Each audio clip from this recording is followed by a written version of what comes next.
बघा problem number 8 आपण पाहत आहोत. Mister Avinash is the owner of 2 interior house in Pune at Shivajinagar. 2 घर आहेत त्याला. The information regarding this house for the assessment year 2021-22 is as follows. Total municipal value of both the houses ₹4 lakh. आता दोन्ही घरांची म्युन्सिपल व्हॅल्यू 4 लाख रुपये दिलेली आहे, दोन्ही घरांची मिळून. म्हणजे एका घराची किती असेल?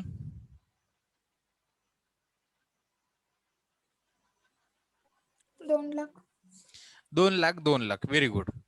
The standard rent for each house. Each house म्हणजे एका घराचं प्रत्येकी स्टँडर्ड रेंट किती? 1,80,000. म्हणजे प्रत्येकी एका घर म्हणजे दोन्ही घरांचं 1 लाख 1,80,000 1,80,000 असणार आहे.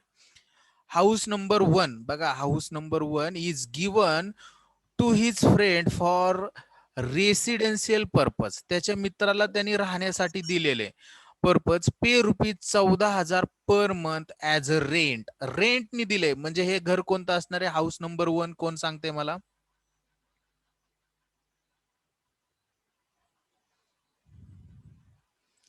रेंटने दिलं म्हणजे काय? भाड्याने दिलं. आणि त्यालाच आपण जे घर भाड्याने दिलं जातं त्याला काय म्हणतो? लेट आउट हाऊस म्हणतो. म्हणजे हाऊस नंबर 1 हे लेट आउट आहे. House number 2 was let out. आता दुसरं सुद्धा लेट आउटच आहे. दोन्ही घर आहेत, दोन्ही लेट आउट आहे. To mister Joyesh at ₹10,000 per month. त्याला ₹10,000 भाड्याने ते राहण्याला दिले. Live in that house up to 31 December 2020. Joyesh किती दिवस राहिलाय त्या घरामध्ये? 31 डिसेंबर 2020 पर्यंत राहिलाय. म्हणजे आपलं वर्ष सुरू झालंय 1/4/2019-20 ला आणि तो 31/12 पर्यंत राहिला. म्हणजे किती महिने राहिला त्या घरामध्ये तो? किती महिने राहिला कोण सांगते? टोटल जे राहिला तो 9 महिने राहिला बघा. आपल्या फायनान्शियल इयर सुरू होईल 1/4/2020 पासून आणि तो 31/12/2020 पर्यंत राहिलाय. म्हणजे किती महिने राहिला? 9 महिने राहिला. 9 महिन्याचं भाडं त्यांनी किती दिलंय? ₹10,000 दिलंय. फ्रॉम 1 जानेवारी 2021 आणि डिसेंबर महिना संपला लगेच 1 जानेवारी 2021 पासून ते घर लेट आउट दिलं. परत दुसरा भाडेकरू बघितला कृष्णा ॲट ₹14,000. त्याला कितीने दिलं? ₹14,000 भाड्याने दिलं. म्हणजे टोटल वर्षभरात 12 महिने दुसरं घर लेट आउट होतं. 9 महिने कोण राहिलं? तर जोयश राहिला ₹10,000 भाड्याने आणि 3 महिने आपला कोण राहिलाय? कृष्णा. किती ₹1,000 भाड्याने? ₹14,000 भाड्याने राहिलेलं आहे. तर हे फक्त आपल्याला नंबर 2च्या घरामध्ये इन्फॉर्मेशन वेगळी आहे तेवढी समजून घेतली. Total municipal tax paid by him for both houses ₹20,000. दोन्ही घरांसाठी म्युन्सिपल टॅक्स 20,000 पेड केलाय. म्हणजे एका घराचा किती असेल?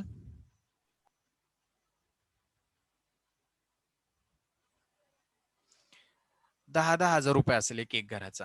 Which include advance tax paid for the year 2020-21 ₹4,000. आता ऍडव्हान्स टॅक्स 4,000 आहे. म्हणजे थोडक्यात काय की टोटल टॅक्स होता 20,000. त्यातनं ऍडव्हान्स टॅक्स जर वजा केला 4,000 तर ऍक्च्युली टॅक्स आहे म्युन्सिपल टॅक्स 16,000. मग एका घराचा किती असेल आता त्याच्यामध्ये? ₹8,000 असणार आहे. हा ₹10,000 कॅन्सल होईल कारण की त्यांनी ऍडव्हान्स केलाय 4. He paid interest on loan taken for construction of house number 2 during the financial year ₹40,000. 2020-21 ला 40,000 पेड केलेत. He has paid ₹15,000 for repairs. याचा काही संबंध येणार नाही. For house number 1 during the year 2020-21 आणि compute the taxable income not exercise new taxation regime. Pune university 2017 ला हा प्रॉब्लेम आला होता. सॉल्व्ह करायला सुरुवात करूया.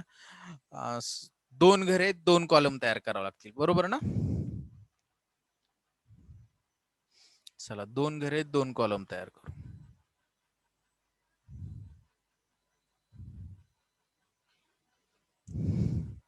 आणि दोन्ही घरं कशी कोण सांगते मला? Let out. Let out. दोन्ही घरं लेट आउट. Very good. एकच minute.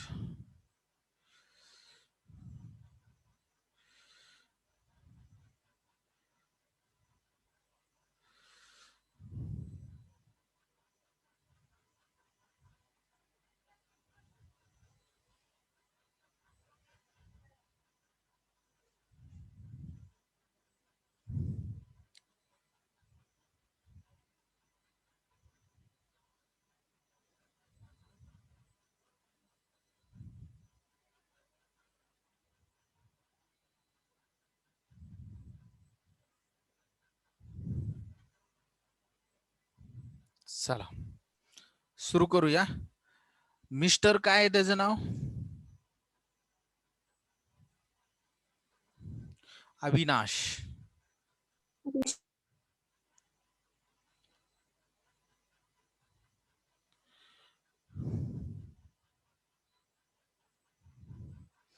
Computation of taxable income. Taxable income from house property for the assessment year 2021-22.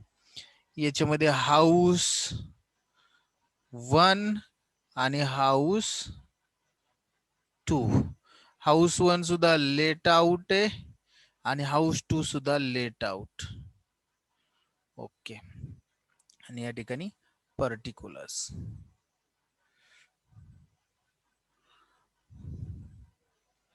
झालं. चला सॉल्व करायला सुरुवात करूया. एकच मिनिट. चला फर्स्ट काय घेतो आपण, कोण सांगते? Municipal value. Very good. Municipal valuation. घ्या सर्वांनी म्युन्सिपल व्हॅल्युएशन. आणि टोटल दोन्ही घरांचं दिलेलं आहे त्यांनी. किती लाख दिले? 4 लाख दिले. म्हणजे एका घराचं किती असेल प्रत्येकी? 2 लाख. 2 लाख. म्हणजे दोन्ही घरांमध्ये आपण काय लिहिणार? 2 लाख 2 लाख असं लिहिणार. चला लिहूया 2 लाख 2 लाख. हाऊस नंबर 1 2 लाख आणि हाऊस नंबर 2 देखील 2 लाख. हे झालं म्युन्सिपल व्हॅल्युएशन. त्याच्यानंतर काय घेतो आपण? Fair rent. दिलंय का आपल्याला फेअर रेंट प्रॉब्लेम मध्ये? पहा. नाही, नॉट ऍप्लिकेबल म्हणजे दिलंच नाही आपल्याला. म्हणजे विच एव्हर इज काय घेतो आपण खाली? मोर. मग कोणत्या अमाऊंट येतील विच एव्हर इज मोरला? त्याचा amount. Whichever is more. बघा 2 लाख खाली येतील आहे असे 2 लाख आणि इकडे सुद्धा 2 लाख आहे असे खाली येतील 2 लाख. त्याच्यात आपण काय लिहितो नंतर? Very good. Standard rent. प्रत्येक घराचं किती दिलंय त्यांनी? 1,80,000. पहिल्या घराचं 1,80,000 आणि दुसऱ्या घराचं 1,80,000. म्हणजे आपल्याला खाली अमाऊंट कोणती घ्यावी लागती? Whichever is very good. Whichever is less. सर्वांनी विच एव्हर इज लेस. आणि 2 लाख आणि 1,80,000 याच्यापैकी कमी कोणती आहे? 1,80,000. 1,80,000. दोन्ही घरांच्या बाबतीत 1,80,000 असणार आहे. यालाच काय म्हणतो आपण? एक्सपेक्टेड रेंट म्हणजेच ER. आणि त्याच्यानंतर आपण काय लिहिणार? अॅन्युअल रेंट किंवा रेंट रिसिव्ड किंवा ऍक्च्युअल रेंट सुद्धा म्हटलं जातं. Annual rent. पहा आता पहिल्या घर भाड्याने दिलं होतं. किती हजार रुपये भाडं होतं पहिल्या घराला? हाऊस नंबर 1 किती या? 14,000 रुपये भाडं होतं. बरोबर ना? 12 महिन्यासाठी. कोणाला दिलं? त्याचा फ्रेंड आहे त्याला दिलं होतं. म्हणजे 14,000 गुणुले 12 किती भाडं भेटल पहिल्या घराच्या बाबतीत सांगा?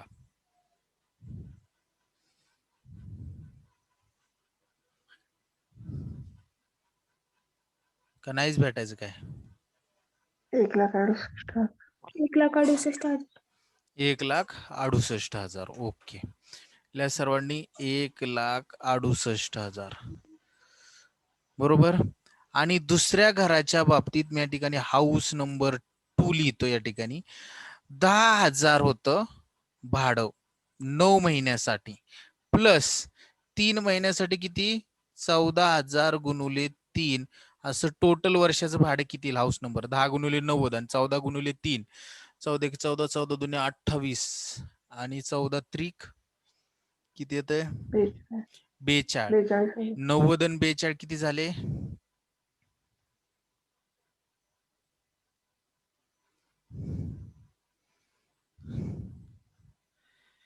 अगोदरचे 90 1,32,000. 1,32,000. हा 1,32,000 हाऊस नंबर 2 मध्ये लिहिणार. कळलं का 1,32,000 कसं काढलं मी आणि हे कुठं दिलं होतं? तर ते या ठिकाणी दिलं तर बघा, हाऊस नंबर 2 च्या बाबतीत त्यांनी सांगितलं होतं की 10,000 रुपये भाडं आहे. 31 डिसेंबर पर्यंत तो त्या घरात राहिला, म्हणजे 9 महिने राहिला. 10,000 गुणुले 9 तर किती येतं? 90,000. आणि त्याच्यानंतर काय केलेलं आहे त्यांनी?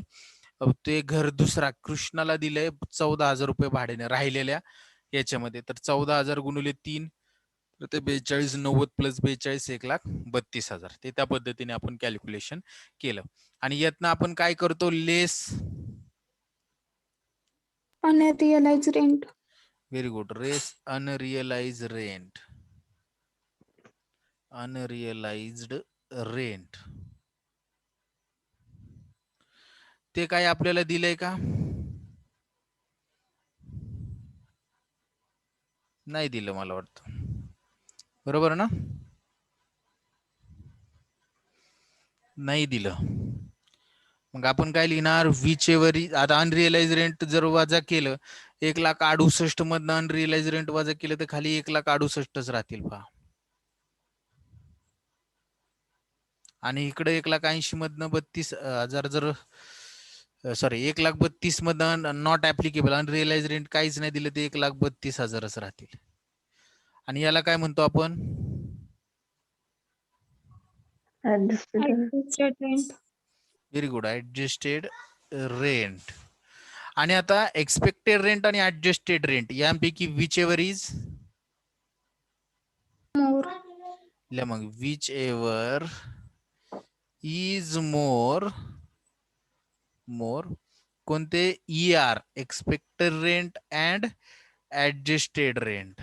एक्सपेक्टेड रेंट बघा या ठिकाणी 1,80,000 आणि ऍडजस्टेड रेंट 1,68,000. दोघांपैकी कोणती अमाऊंट मोठी आहे? 1,80,000. 1,80,000. इकडे 1,80,000 आणि 1,32,000 कोणती मोठी आहे?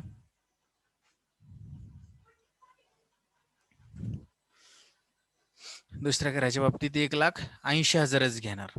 आणि याच्यातनं आपण काय करतो? Less loss due to. Very good. Less loss due to vacancy. मोकळं काही राहिलेलं नाही घर, काहीच लॉस नाही. त्यामुळे आपला डायरेक्ट आता काय येणार आहे? 1,80,000 1,80,000 GA. Gross annual value. हा ग्रॉस अॅन्युअल व्हॅल्यू, त्याला आपण म्हणतो GAV. एकच मिनिट.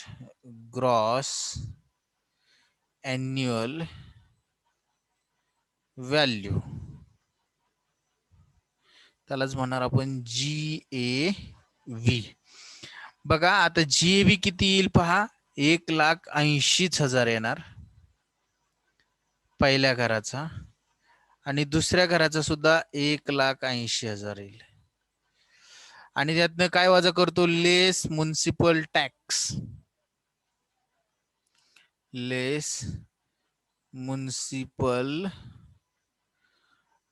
टॅक्स पेड बाय कोण? ओनर. Paid by owner. हो का? म्युनिसिपल टॅक्स प्रॉब्लेम मध्ये दिलेला असतो.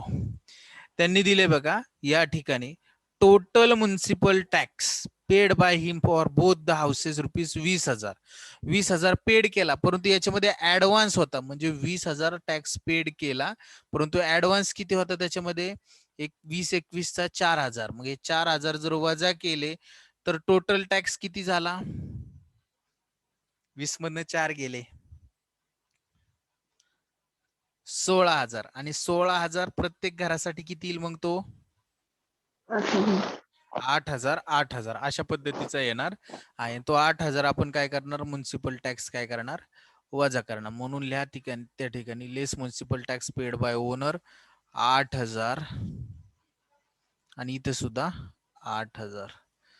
आणि हा जर वजा केला तर आपल्याकडे काय भेटेल आपल्याला आता नेट एन्युअल व्हॅल्यू भेटेल घराची. Net annual value. Net annual value 1,80,000 मधनं 8 गेले, किती राहिले?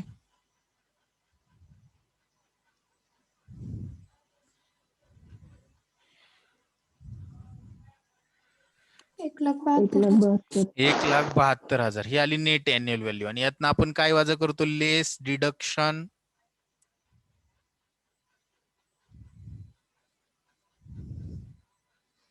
Under section 24. त्यातलं फर्स्ट डिडक्शन असणार आहे स्टँडर्ड डिडक्शन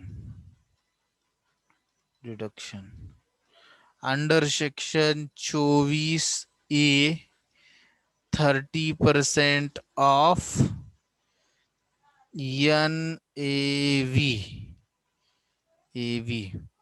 मग आपला 1,72,000च्या 30% काढा, किती येते बघा? 1,72,000च्या 30% अमाऊंट काढा, मला सांगा किती येते? 51,600. 51,600. दोन्ही घरांच्या बाबतीत 51,600. हे झालं पहिलं डिडक्शन. दुसरं डिडक्शन आपल्याला काय आहे?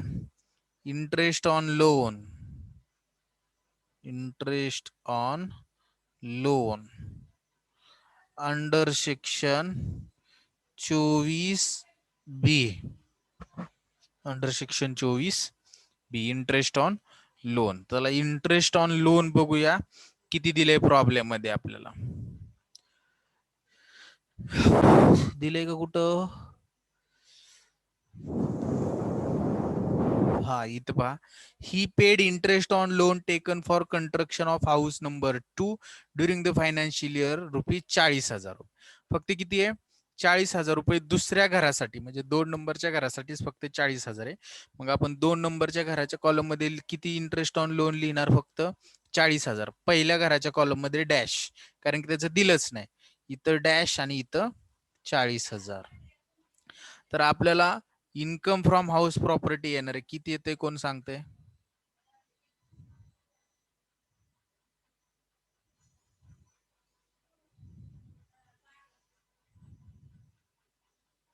बोला.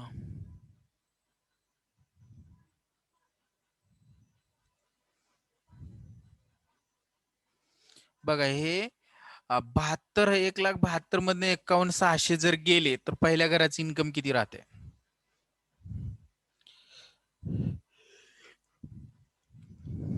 बोला लवकर. माझ्याकडे कॅल्क्युलेटर नाही, तुमच्याकडे कॅल्क्युलेटर असेल.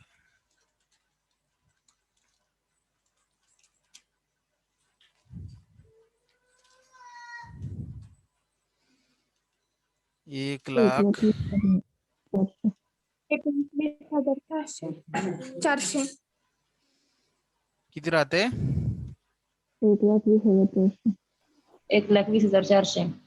पहिलं घर 1,20,400 आणि दुसरं घर पहा 51 आणि हे 40. 51 आणि 40 90 91,600. 1,72,000 मधने गेले 91,600.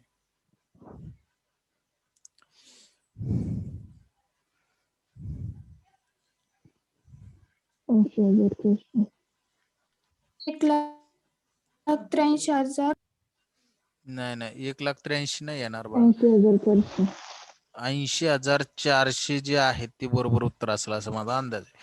एकच मिनिट मी बघतो. बरोबर 80,400 बरोबर उत्तर आहे. हे आपलं आलं इन्कम फ्रॉम हाऊस प्रॉपर्टी. आता आपल्याला net taxable income from house property काढायचं. Net taxable income